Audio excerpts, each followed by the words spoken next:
G'day, this is Captain Noob, and this is the Beretta ARX 160. This is a super highly customizable standalone rifle type weapon with heaps of cool attachments and animations which are really solid.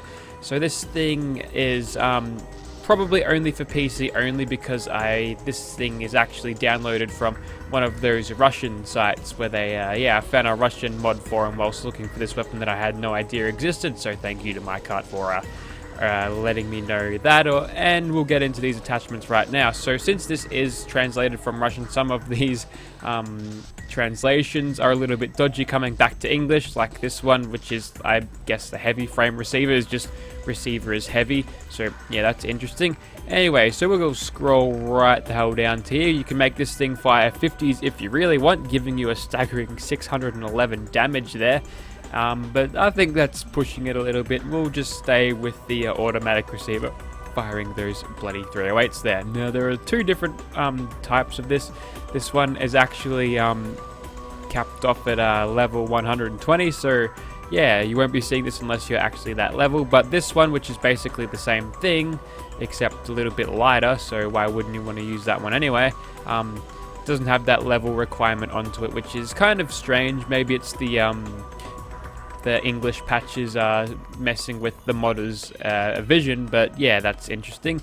So you've got the barrel lengths, medium, short, and long, and that'll obviously give you extra range. So you know what, we'll chuck on a sniper barrel there, even though we won't be using this particular one as a sniper barrel.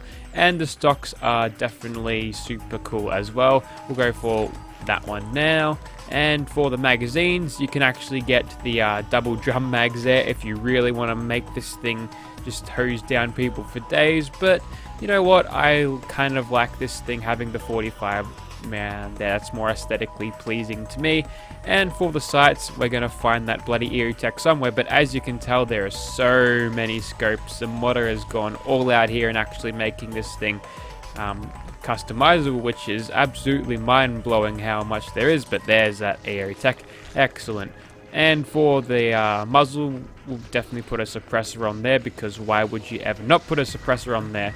And for the barrel attachments, or the side of the barrels, there's a couple of things here. So this actually gives you legendary effects. This one gives you exterminators, penetrating, VATS enhanced, and also VATS enhanced there, with a little bit more on the actual sort of action point cost. And yeah, basically these are all sort of enhanced, except for the Mirelurk one, which does the standard 50. But you know what, we'll put the plank protective there, and that'll give us a little bit of penetration, which is going to be good against the people in Gunners Plaza. So you can actually put flags on this, and to actually enable that, you have to put the state flag thing on, and there we go, we've got the Australian flag on there, because Aussie, Aussie, Aussie.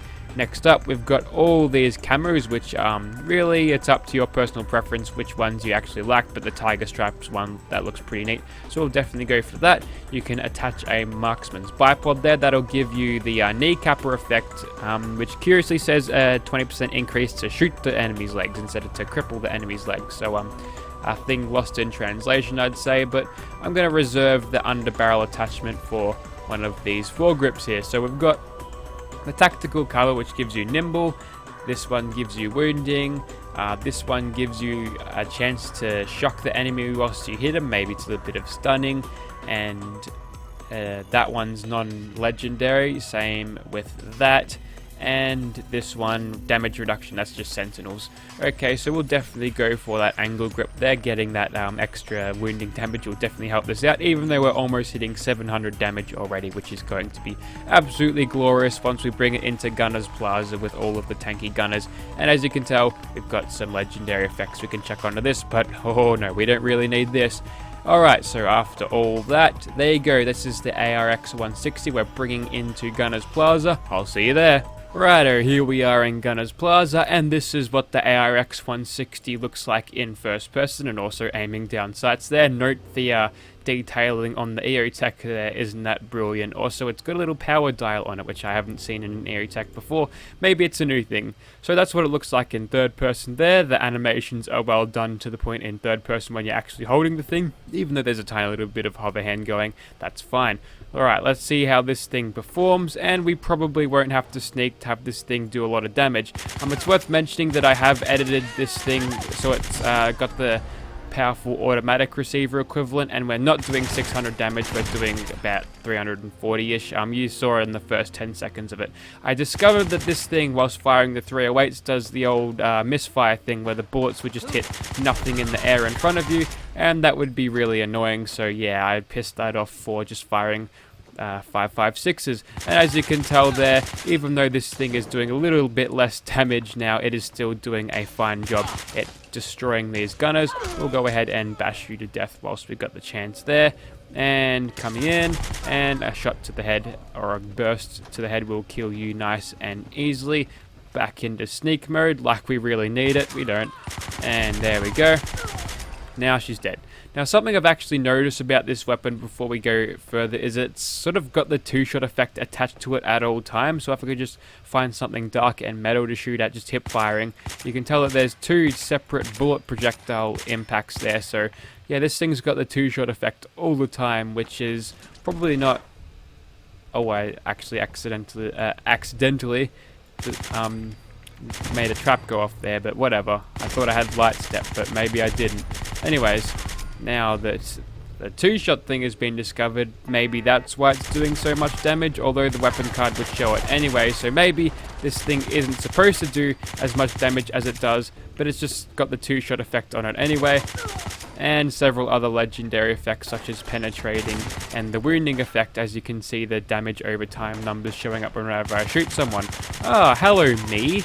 Meet the real me! Ooh, okay, I was gonna teabag for meta teabagging, but apparently the picture frame got there before me, so no teabagging for me today. Anyways, now that we've killed that gunner, all we need to do now is quickly finish off the rest of them, and I think it goes without saying that this thing is absolutely kicking everything's asses, and it's a highly it's a high performance weapon. It's just good, and it's an ARX 160, which is a real IRL weapon, which is kind of nice. The first time I heard of it when it was implemented into Battlefield 1, which is nice. I remember it being a fairly accurate weapon with lots of vertical recoil, but it was easy to control. But yeah, that's just an anecdote on that. This is the only prior experience I have with this weapon, and now that it's been implemented into a Fallout 4 weapon mod, I feel like that I am more fond of the weapon now, so isn't that interesting? So we'll check this out, see if it works with the sniper perk, get a scope on it, and take on some super mutants. I got this thing fitted with an advanced receiver and an ACOG scope of the see-through variety, so that's nice. Let's see if this thing is compatible with the sniper perk, or if it'll really matter. So we've got a couple of super mutants down there as usual, and I'm pretty sure he ragdolled before I killed him, but I can't be too sure. And there you go, you can see this thing still being a two-shot weapon, even though it hasn't got the two-shot effect onto it. And we're doing almost, 1,000 damage a shot if we land both projectiles on them, which is great for taking out super mutants, because that's around sort of the health they can have. So we'll go ahead and take out that dude there, and now we're in danger. That's sad. We'll just go ahead and try to take him out this way. Again, the good thing about the see-through scopes is that they rarely reciprocate their zooming abilities, or just have their zooming abilities in third person, and you can just zoom in like you're using iron sights there. And also, that's a classic super sledge there. That's the weapon I want to look at. So yeah, I'll just take that off your hands, and then I'll make a video on that one day. Anyways, getting into this second bit here, there's just a doggo there. He can't do a lot of damage. He's more there to distract you, have a swarm enemy, as the dude with the minigun somewhere tries to come out. Would you fuck off? Okay, I'm regretting putting the 10 round mag in it, but it was a sniper mag, so I did it for aesthetic purposes.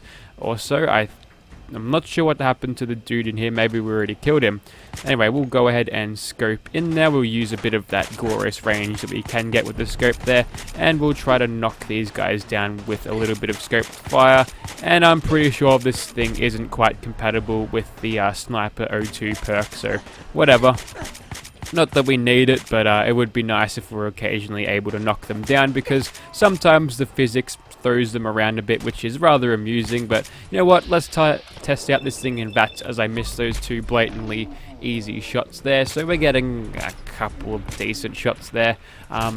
This thing, being a two-handed rifle, probably won't be as effective in VATS as other weapons that are more like that, like pistols for instance, but we still get a fairly decent amount of shots on this thing, which is actually pretty good.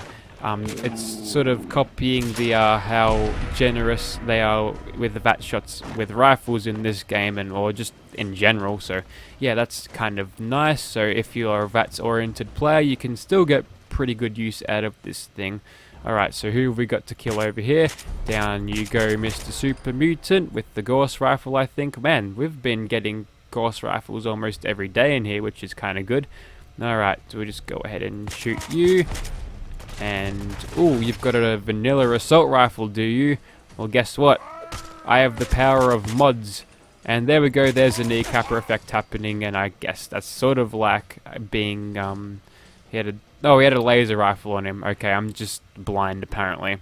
So there you go, you can make this thing go very well against tanky high-level super mutants as well. Big surprise, this thing is a high-performance weapon all round.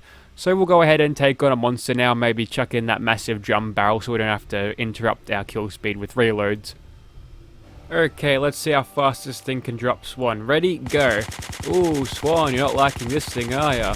No, he is not. We don't have to move. We can just hold the mouse button one there and keep on shooting at him even though he's dead. We've just got to make sure. Okay, now we have to reload.